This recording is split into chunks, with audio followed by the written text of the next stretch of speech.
దేవుని నామానికి స్తోత్రములు. ఉదయకాల ధ్యానం నాకు మీరందరూ కూడా సిద్ధంగా ఉన్నారని, మీ పరిశుద్ధ గ్రంథములను పుచ్చుకొని ఉన్నారని ఈ ఉదయకాలం మందు మేము నమ్ముతూ ఉన్నాము. దేవుడు తన యొక్క మహాకృప చొప్పున మనం దేవుని యొక్క మాటలను ఉదయకాలం అందే ధ్యానం చేయడానికి ఎంతగానో సహాయం చేస్తూ ఉన్నారు. ఈ ఉదయకాలం కూడా మనమందరము ఈ యూట్యూబ్ ఛానల్ ప్లాట్ఫామ్ మీదకి వచ్చి దేవుని మాటలను ధ్యానించడానికి మనకు అవకాశం ఇచ్చారు. అందును బట్టి దేవునికి కృతజ్ఞతాస్తుతులు చెల్లిస్తూ ఉన్నాం. దేవుని యొక్క మాటలు చదువుకుందాము. నిర్గమకాండం గ్రంథంలో 2వ అధ్యాయం మనం ధ్యానం చేస్తున్నాము. ముందుగా ప్రార్థించుకుందాం. Let us pray. పరిశుద్ధుడా, మా ప్రియ ప్రభువా, మా రక్షక, మా దేవా, మీరు మా బ్యాక్గ్రౌండ్ గురించి ఆలోచించకుండా మేము మా యొక్క బ్యాక్గ్రౌండ్స్ ఏంటి అని మీరు చూడకుండా మీరు ఏర్పరచుకొని మీ యొక్క కార్యక్రమంలో పాలిభాగస్తులుగా చేసుకుంటారు అని మేము నిన్నటి దినం అందు మీ వాక్యం ద్వారా తెలుసుకున్నాము. ఈరోజు ప్రభువా, దీనిని కంటిన్యూ చేయుచుంటుండగా మీరు మాతో మాట్లాడి మమ్మల్ని బలపరచమని క్రీస్తు యేసు పరిశుద్ధ నామములో ప్రార్థిస్తున్నాము తండ్రి. ఆమేన్. Good morning. Welcome to the morning meditation. Let us turn our Bibles to the book of Exodus chapter 2. నిర్గమకాండం గ్రంథం 2వ అధ్యాయం 11వ వచనం నుంచి మనం చదువుకుందాం. 11వ వచనంలో, ఆ దినములలో మోషే పెద్దవాడై తన జనుల యొద్దకు పోయి వారి భారములను చూచెను. ఇంతకుముందు మనం చదువుకున్నటువంటి వాక్య భాగంలో ఈ మోషే యొక్క తల్లి తనను దాచడం చాలా కష్టమైపోతుంది కాబట్టి 3 నెలలు జాగ్రత్తగా దాచి, ఆ తర్వాత ఒక 3వ వచనంలో, తర్వాత ఆమె వాని దాచలేక వాని కొరకు ఒక జమ్ము పెట్టి తీసుకొని దానికి జిగటమన్నును కీలును పోసి అందులో ఆ పిల్లవాడిని పెట్టి ఏటి ఒడ్డున జమ్ములో ఉంచింది. ఏం సంభవిస్తుందా అని దూరంగా నిల్చుని ఉంది. అయితే ఫరో కుమార్తె ఆ పెట్టెను చూచింది. తర్వాత ఆ బిడ్డను పెంచడానికి హెబ్రీ స్త్రీలలో ఒక దాదిని పిలుచుకొని వస్తాను అని మిరియం చెప్పి తీసుకొని వచ్చింది. ఆ విధంగా మోషే తల్లి మరలా మోసెస్ని పెంచడానికి ఫరో కుమార్తె ద్వారా ఆమెకు జీతం లభించింది. ఇది విశ్వాసం వలన తాను చేసినటువంటి కార్యానికి ప్రతిఫలంగా కనిపిస్తుంది. అయితే ఈ కొంచెం పెద్దవాడైన తర్వాత, అనగా మోషే ఎక్కడున్నాడు అంటే రాజుగారి దగ్గర, రాజుగారి కుమార్తెకు కుమారునిగా ఉన్నాడు. అంటే రాజుగారి యొక్క ఆస్థానంలో ఉంటూ ఉన్నాడు. తన జనులను చూడటానికని వచ్చాడు. తన జనుల యొద్దకు పోయి వారి భారములను చూశాను. అప్పుడు అతడు తన జనులలో ఒక హెబ్రీయుని ఒక ఐగుప్తీయుడు కొట్టగా చూచాడు. అతడు అటు ఇటు తిరిగి చూచి ఎవడునూ లేకపోగా ఆ ఐగుప్తీయుని చంపి ఇసుకలో వాని కప్పిపెట్టాడు. ఇప్పుడు Moses murder of the Egyptian is nothing but he is trying to walk according to the flesh. మన శరీరాన్ని ఆస్పదం చేసుకొని దేవుని కొరకు ఏమాత్రము కూడా జీవించలేము. దేవుని బిడలంగా మారిన తర్వాత ఆత్మానుసారమైన జీవితాన్ని జీవించాలి. రోమాపత్రిక 8వ అధ్యాయం 6-7 వచనాలు చదువుకున్నట్టయితే, రోమన్స్ చాప్టర్ 8లో 5వ వచనం నుంచి చూద్దాము. 8వ అధ్యాయం 5వ వచనం నుంచి చదువుకుందాం. Chapter 8 verse 5 onwards. 5లో సగభాగం, శరీరానుసారమైన మనస్సు మరణము, ఆత్మానుసారమైన మనస్సు జీవమును సమాధానమును అయ్యున్నది. ఆత్మానుసారమైన మనస్సు ఉన్నట్టయితే మోషే ఈ ఐగుప్తీయుని చంపేవాడు కాదు, సమాధానంగా ఉండేటువంటి వాడు. ఏలయనగా శరీరానుసారమైన మనస్సు దేవునికి విరోధమైనది. దేవునికి విరోధమైన మనస్సు కలిగినప్పుడు మనం దేవుని యొక్క బిడ్డలంగా ఏమాత్రంను వాడబడలేము. అయితే దేవుని ధర్మశాస్త్రానికి లోబడదు, ఏమాత్రం లోబడదు. కాగా శరీర స్వభావం గలవారు దేవుని సంతోషపెట్టనేరరు. దేవుని ఆత్మ మీలో నివసించి ఉన్న ఎడల మీరు ఆత్మ స్వభావం కలవారే కానీ శరీర స్వభావం కలవారు కారు. కనుక ఆత్మ స్వభావం కలిగినటువంటి వారు చట్టాన్ని తమ చేతుల్లోనికి తీసుకోవాలని అనుకోరు. యేసు ప్రభు కాలంలో కూడా బరబ్బా అనేటువంటి వాడు ఒక రివోల్ట్ని తీసుకొని వచ్చాడు. అలాగా మోషే ఇక్కడ ఒకవేళ యూదులకు రక్షకునిగా తాను ఉన్నాను అన్న ఉద్దేశంతో ఫిజికల్ అటాక్ని చేయటం అనేది it is not intended by God, it is not the plan of God. కాబట్టి ఈ విధంగా మోషే తాను తన శరీరాన్ని ఆస్పదం చేసుకొని అక్కడ ఐగుప్తీయుని చంపి వానిని ఇసుకలో దాచిపెట్టేశాడు. అప్పుడు మనకి ట్రాన్స్ఫర్మేషన్ అనేది కావాలి. ఆత్మానుసారంగా జీవించేవారు, శరీరానుసారంగా జీవించే వారికి ప్రత్యేకంగా లేదంటే వీరికి మధ్యన వ్యత్యాసం అనేది ఖచ్చితంగా ఉండాలి. అప్పుడు మోషేలో ట్రాన్స్ఫర్మేషన్ జరిగింది. అయితే ఇప్పుడు చూడండి, మరునాడు అతడు బయటకు నడిచి వెళ్తుండగా హెబ్రీయులైన మనుషులిద్దరు పోరాడుచున్నారు. అప్పుడు అతడు అన్యాయం చేసిన వాడిని చూసి, నీవేళ నీ పొరుగు వాడిని కొట్టుచున్నావు అని అడగగా, మా మీద నిన్ను అధికారిగాను తీర్పురిగాను నియమించిన వాడెవడు? నీ ఐగుప్తీని చంపినట్లు నన్నును చంపవలెనని అనుకొంచున్నావా అని అన్నాడు. అందుకు మోషే నిశ్చయంగా ఈ సంగతి బయలుపడిన అనుకొని భయపడను. ఫరో ఆ సంగతి విని మోషేను చంప చూచాను. కానీ మోషే ఫరో ఎదుటి నుండి పారిపోయి మిద్యాను దేశంలో నిలిచిపోయి ఒక బావి వద్ద కూర్చున్నాడు అని చదువుకుంటాము.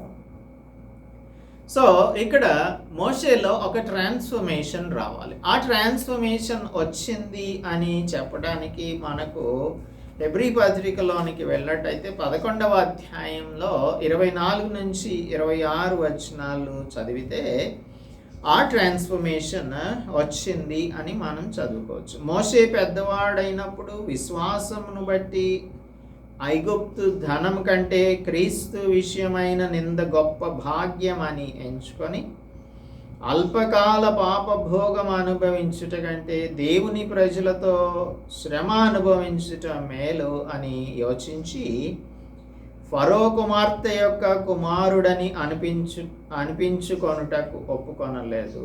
ఏలయనగా అతడు ప్రతిఫలంగా కలగబోవు బహుమానమందు దృష్టి ఉంచాడు. విశ్వాసమును బట్టి అతడు అదృశ్యుడైన వానిని చూచుచున్నట్టు స్థిరబుద్ధి గలవాడై రాజాగ్రహమునకు భయపడక ఐగుప్తును విడిచి వెళ్ళిపోయాడు. సో ఇది హెబ్రీ గ్రంథకర్త రికార్డ్ చేస్తూ ఉన్నాడు. ఈ విధంగా మోషే ఇక్కడి నుంచి బయలుదేరి పారిపోయి వెళ్ళిపోయాడు. ఎప్పుడైనా సరే మనం మన చట్టాన్ని మన చేతుల్లోకి తీసుకోవాలనుకున్నా, లేదంటే శరీరానుసారంగా మనం ప్రవర్తిస్తూ ఆత్మానుసారమైన వాటిని సాధించాలని అనుకున్నప్పుడు దేవుడు మౌనం వహిస్తాడు. అబ్రహాం విషయంలో కూడా అదే జరిగింది. అబ్రహాము ఎప్పుడైతే దేవునికి వ్యతిరేకంగా హాగరుతో తాను ఉన్నాడో అప్పుడు దేవుడు 13 సంవత్సరాల పాటు అబ్రాహాముతో మాట్లాడలేదు. అలాగే మోషేతో 40 సంవత్సరాల పాటు దేవుడు మాట్లాడలేదు.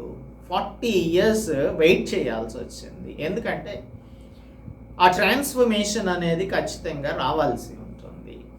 ఈ మోషే యొక్క క్యారెక్టర్లో మనకి కూడా కొన్ని వీక్నెసెస్ ఉంటాయి. కోపం అనేది చాలా ఎక్కువ మోషేకి. అయితే ఈ కోపాన్ని పోగొట్టుకోవాల్సి ఉంటుంది.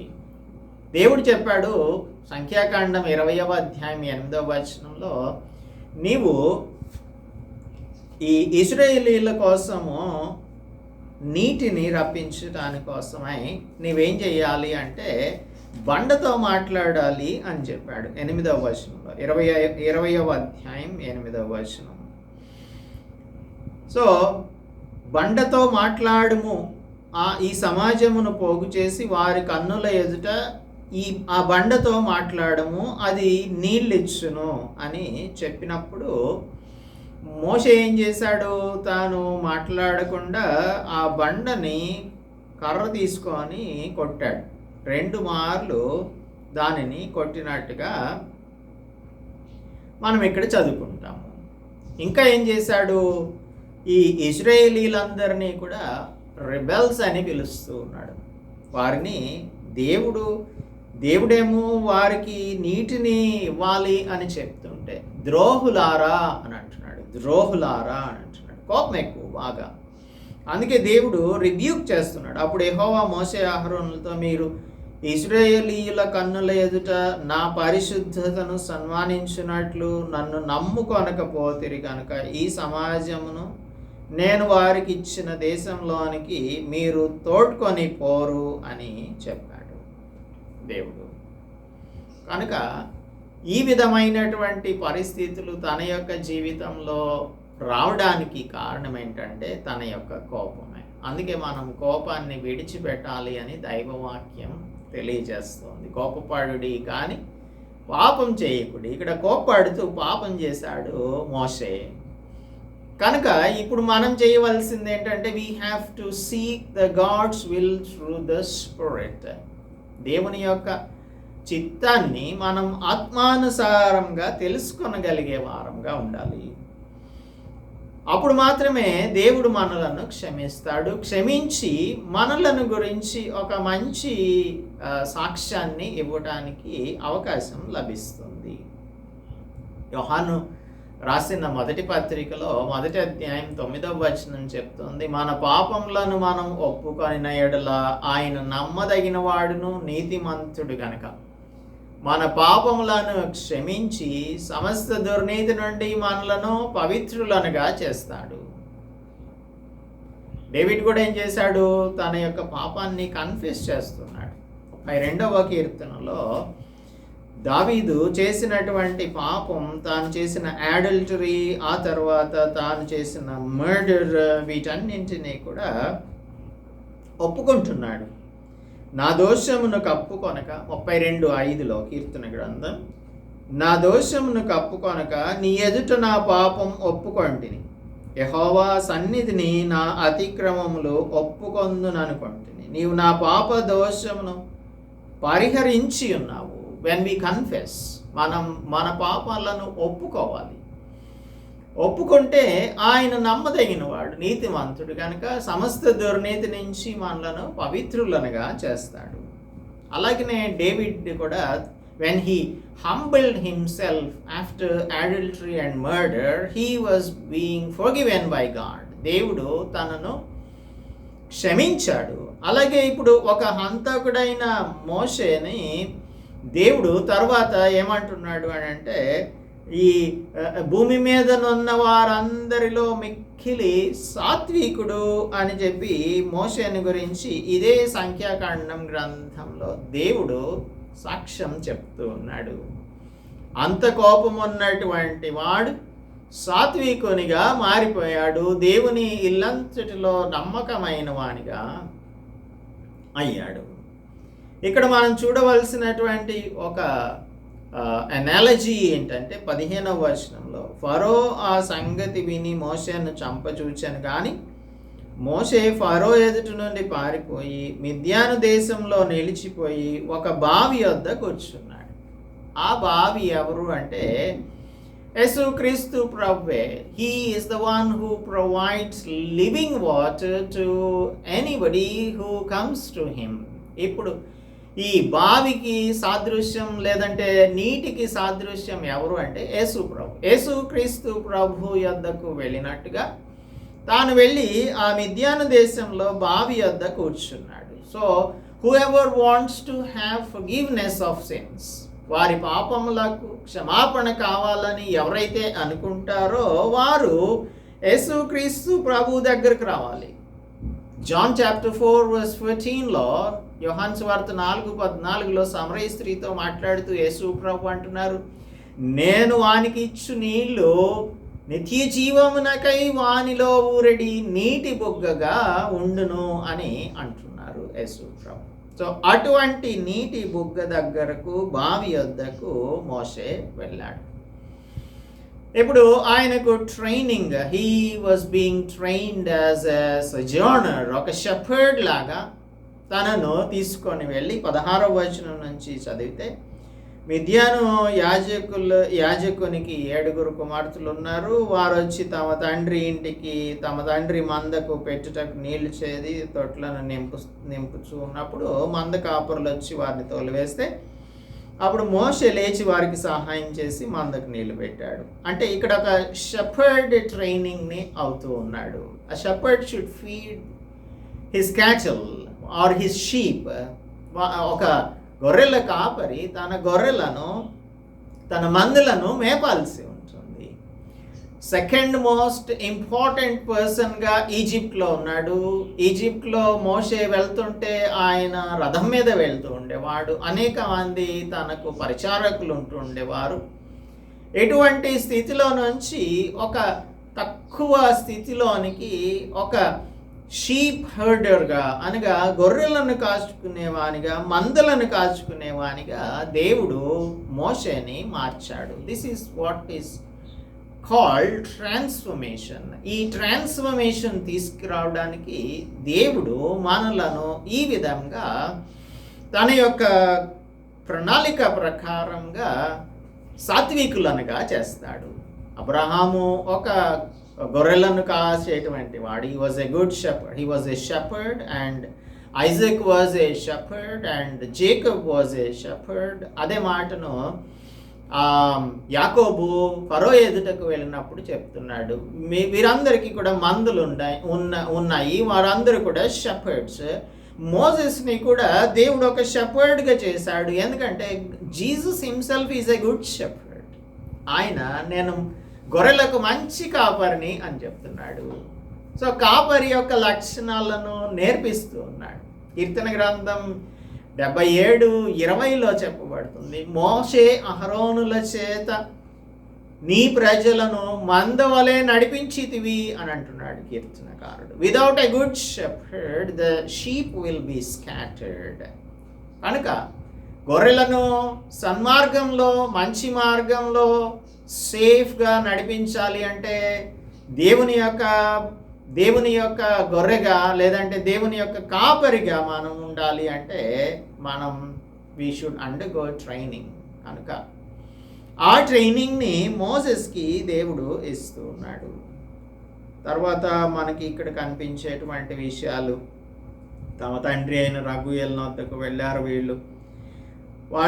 అప్పుడు ఐగుప్తీయుడు ఒకడు మంద కాపురుల చేతుల నుండి మమ్మల్ని తప్పించి వడిగా నీళ్లు చేది మన మందకు నీళ్లు పెట్టాడు అని చెప్పగానే, ఎక్కడున్నాడు తీసుకురండి, భోజనానికి పిలుచుకురండి అని చెప్పి తన కుమార్తె అయిన జిపోరాను ఇచ్చి వివాహం చేసినట్లుగా మనం ఇక్కడ చదువుకుంటాము. ఇప్పుడు మోషే ఎక్కడున్నాడు? మిద్యానులో ఉన్నాడు. మిద్యానులో ఉన్నప్పటికీ కూడా తన యొక్క హృదయం అంతా కూడా తన ప్రజల మీదే ఉంది. కనుక he was keeping his heart focused on God. అందుకే తాను ఒక మిద్యానైట్గా ఏమాత్రము కన్సిడర్ చేసుకోవట్లేదు. మిద్యానీయులు అంటే ఎవరు? They are the descendants of Abraham, born to Keturah. ఆదికాండం గ్రంథం 25వ అధ్యాయంలో చూసినట్టయితే కెతూరాను అబ్రహాము వివాహం చేసుకున్నాడు. వారికి జన్మించిన సంతానమే మిద్యానీయులు. అయినప్పటికీ కూడా మిద్యానీయులు ఇజ్రాయేలీలు ఏమాత్రము కానే కారు. మోషే కూడా మిద్యానీయుడిగా ఉండట్లేదు. ఇక్కడ తాను ఒక సజానర్గా, పరదేశిగానే కన్సిడర్ చేసుకుంటున్నాడు. ఆమె ఒక కుమారుని కనినప్పుడు మోషే నేను అన్య దేశంలో పరదేశినై ఉంటిని అనుకొని వానికి గెర్షోము అని పేరు పెట్టాడు. గెర్షోము అంటే పరదేశి అని అర్థమని కింద రాయబడి ఉంది. సో ఈ విధంగా ఈ లోకంలో ఉన్న వాటినైనను ఈ లోకంలో ఉన్న వాటినైనను మీరు ప్రేమింపకుడి. ఒకవేళ మీరు గనక ఈ లోకాన్ని ప్రేమిస్తే తండ్రి ప్రేమ మీలో ఉండదు అని యేసు క్రీస్తు ప్రభువు జాన్ చాప్టర్ 2 verse 15లో మొదటి యోహాను పత్రికలో రాస్తున్నాడు. ఈ లోకాన్ని కానీ ఈ లోకంలో ఉన్న వాటిని కానీ మనం ప్రేమించకూడదు. మిద్యాను దేశంలోనికి వచ్చాడు, మిద్యానీయుడిగా ఉండట్లేదు, ఒక పరదేశిగా ఉంటూ ఉన్నాడు. ఆ విధంగా తన యొక్క స్థితిని తాను మర్చిపోవడం లేదు. తర్వాత 23 నుంచి 25 వచనాలలో మనం దేవుడు మనలను పిలుచుకున్నప్పుడు ఇతరులను తన యొద్దకు ఆయన ఆకర్షించడానికి మనలను ఇన్స్ట్రుమెంట్స్గా వాడుకుంటాడు. కాబట్టి మనల్ని దేవుడు వినియోగించుకోవాలి అంటే, తన యొక్క ప్రణాళికలో భాగంగా మన చేత ఆయన పని చేయించుకోవాలి అంటే మనం ఆయన మాట వినేటువంటి వారంగా ఉండాలి. అనేక దినములు అయిపోయిన తర్వాత ఐగుప్తు రాజు చనిపోయాడు. ఇశ్రాయేలీయులు తాము చేయుచున్న వెట్టి పనులను బట్టి నిట్టూర్పులు విడుచుచు మొరపెడుచుండగా తమ వెట్టి పనులను బట్టి వారు పెట్టిన మొర దేవుని యొద్దకు చేరింది. దేవుడు మనలను విడిచిపెట్టేసేటువంటి వాడు ఏమాత్రమో కానే కాడు. తాను చేసిన ప్రామిసెస్ అన్నింటినీ కూడా ఆయన నిలబెట్టుకునేవాడు, వాగ్దానాలు నిలబెట్టుకునేది. So he did not forget Israelites. తాము పెట్టిన మొర దేవుని యొద్దకు చేరితే కాగా దేవుడు వారి మూలుగును విని అబ్రహాము, ఇసాక్, యాకోబులతో తాను చేసిన నిబంధనను జ్ఞాపకం చేసుకున్నాడు. జ్ఞాపకం చేసుకోవడం అంటే మర్చిపోయాడా అని అనుకోవడానికి లేదు. He did not forget his promise, but he was working out to fulfil his promise. అంతేగాని ఆయన మర్చిపోలేదు. మనల్ని మర్చిపోయే దేవుడే మాత్రం కూడా కానే కాదు. అందుకే యెషయా గ్రంథం 49వ అధ్యాయంలో దేవుడు చెప్తూ ఉన్నటువంటి మాట, స్త్రీ తన గర్భమున పుట్టిన బిడ్డను కరుణింపకుండా ఉంటుందా అని ప్రశ్నిస్తూ ఉన్నాడు. 49వ అధ్యాయంలో 15-16 వచనాలు, 49 and 15, 16 verses ఐజాయా. స్త్రీ తన గర్భమున పుట్టిన బిడ్డను కరుణింపకుండా తన చంటి పిల్లను మరచినా మరిచిపోవచ్చు, వారైనా మరచుదురు కానీ నేను నిన్ను మరువను. దేవుడు మనల్ని మర్చిపోయేవాడే మాత్రం కానే కాదు. మనం అనుకుంటాము పరిస్థితులను బట్టి, కానీ ఆయన మనల్ని విడిచిపెట్టడు. 400 సంవత్సరాల పాటు ఇజ్రాయేలీలు ఐగుప్తు దేశపు బానిసత్వంలో ఉండి వారు మొరపెడుతూ ఉంటే దేవుడు వినకుండా ఉంటున్నాడా? ఆయన మరిచిపోయాడా? మరిచిపోలేదు. చూడము, నా అరచేతుల మీదనే నిన్ను చెక్కి ఉన్నాను అని అంటున్నాడు. నా అరచేతుల మీదనే నిన్ను చెక్కి ఉన్నాను. అరచేతులు ఏదైనా రాసుకుంటే మనం మర్చిపోతామా? ఇశ్రాయేలీలను ఆయన యొక్క అరచేతిలో చెక్కుకొని ఉన్నాడు కాబట్టి వారిని ఏమాత్రం కూడా మర్చిపోలేదు. దేవుడు ఇశ్రాయేలీలను చూచెను, దేవుడు వారి యందు లక్ష్యం ఉంచాడు. కాబట్టే మోషే మిద్యాను యాజకుడైన యిత్రోను తన మందను మేపుతూ ఉన్నప్పుడు తన యొద్దకు వచ్చాడు. అది 3వ అధ్యాయంలో చదువుకుంటాం. So in order to set others free, God will choose you. కాబట్టి దేవుడు నిన్ను ఏర్పరచుకున్నప్పుడు ఆయనకు మనం లోబడాల్సి ఉంటుంది. ఇతరులను దేవుని మార్గంలోనికి మనం తీసుకురావడానికి దేవుడు మనలను తన యొక్క ఇన్స్ట్రుమెంట్గా వినియోగించుకోవడానికి సిద్ధంగా ఉన్నారు. కాబట్టి ఉదయకాలం అందు దేవుని యొక్క మాటలు వింటున్న మిమ్మల్ని కూడా దేవుడు, ఇతరులు ఎంతోమంది పాపపు బానిసత్వంలో ఉన్నారు, వారందరూ కూడా దేవుని యొక్క బిడ్డలు కాబట్టి వారిని రక్షించడానికి నిన్ను ఒక సాధనంగా వాడుకోవాలని అనుకుంటున్నాడు. అందుకు మరి వాడబడటానికి నీవు సిద్ధంగా ఉన్నట్లయితే దేవా నన్ను వాడుకో అని చెప్పి దేవుని యొక్క సన్నిధిలో మనం చెప్దాం. ఇదిగో నీ దాసుడు ఆలకించుచున్నాడు అని ఏ విధంగా అయితే బాలుడైన సమూయేలు చెప్తూ ఉన్నాడు, అలాగా నేను నీ దాసుడను నీ దాసురాలను నీ చేత వాడబడటానికి నేను సిద్ధంగా ఉన్నాను, నన్ను వాడుకో చిత్తం ప్రభు అని చెప్పండి. దేవుడు మనలను వాడుకుంటాడు. ప్రార్థించుకుందాం. పరిశుద్ధుడా, మా ప్రియ ప్రభువా, మా రక్షక, మా దేవ, మోషే యొక్క జీవితంలో నాయన మొట్టమొదటి 40 సంవత్సరాలు తాను శరీర సంబంధమైనటువంటి జీవితాన్ని జీవిస్తూ ఆత్మానుసారంగా చేయవలసినటువంటి పనులను శరీరం ద్వారా సాధించుకోవాలని అనుకున్నాడు. అయితే తనను మీరు ట్రాన్స్ఫార్మ్ చేయడానికి మిద్యాను దేశమునకు తీసుకొని వెళ్ళారు. అక్కడ తనను కాపరిగా చేశారు, గొర్రెల కాపరిగా చేశారు, తనను సాత్వికునిగా చేశారు ప్రభువా. ఆయన మోషే ఈ ప్రపంచమంతటిలో కూడా సాత్వికుడు అని మీ చేతనే నాయన సాక్ష్యం పొందుతూ ఉన్నాడు. మీ ఇల్లంతటిలో నమ్మకమైన వాడు అని కూడా సాక్ష్యం పొందుతూ ఉన్నాడు. నాయన మాలో ఉన్నటువంటి బలహీనతలన్నింటినీ కూడా తీసివేసి మమ్మల్ని సాత్వికులనుగా చేసి మీ మందలను కాచడానికి మమ్మల్ని వాడుకోవడానికి మీరు మమ్మల్ని పిలుస్తూ ఉంటుండగా ఉదయకాలమందు మేము మీకు మమ్మల్ని సమర్పించుకుంటున్నాము. మీ చేత వాడబడగలగటానికి మాకు కృపను అనుగ్రహించమని క్రీస్తు యేసు పరిశుద్ధ నామంలో ప్రార్థిస్తున్నాం తండ్రి, ఆమేన్. దేవుని నామానికి స్తోత్రములు. అందరికీ వందనాలు. దేవుని యొక్క మంద కాపరులుగా ఉండటానికి దేవుడు మిమ్మల్ని ఈ ఉదయకాలమందు పిలుస్తున్నాడు. ఆయన యొక్క ప్రణాళికలో భాగంగా ఉండటానికి నీవు సిద్ధంగా ఉన్నట్టయితే చిత్తం ప్రభువా నేను ఉన్నాను అని ఆయనకు చెప్పండి. దేవుడు మనలను వాడుకుంటాడు. దేవుని యొక్క రాజ్య సువార్త ప్రకటనలో మనం కూడా పాలిభాగస్తులంగా ఉంటాం. అందుకు దేవుడు మనకు సహాయం చేయనుగాక.